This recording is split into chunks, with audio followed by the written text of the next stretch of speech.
મોરબીની સોસાયટીમાં થયેલા અકસ્માતના વિડીયો સામે આવ્યો છે। રવાપર રોડ ઉપર આવેલી યોગેશ્વર સોસાયટીમાં કાર ચાલકે અકસ્માત સર્જ્યો છે।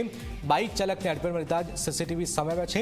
અકસ્માત બાદ કાર દિવાલ સાથે અથડાઈ છે।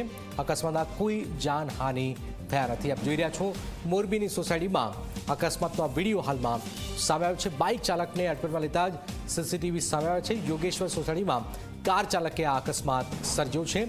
અકસ્માત બાદ કાર જે છે એ દિવાલ સાથે અથડાઈ છે। હાલાકી જે અકસ્માત થયો છે એમાં કોઈ જાનહાનિ થઈ નથી। આપ જોઈ રહ્યા છો કઈ રીતે કાર ચલાવી રહ્યો છે આ શખ્સ, જાણે કે નશામાં ધૂત હોય એ રીતે આ કાર ચલાવી રહ્યો છે। સોસાયટીમાં થયેલા અકસ્માતનો વિડીયો સામે આવ્યો છે। પહેલાં ટક્કર મારે છે અને ત્યાર પછી આપ જોઈ રહ્યા છો બાઇક ચાલકને અડફેટમાં લઈ લે છે। બાઇક ચાલક આવી રહ્યો છે ફૂલ સ્પીડ અને ત્યાર પછી દિવાલ સાથે અથડાઈ જાય છે। આપ જોઈ રહ્યા છો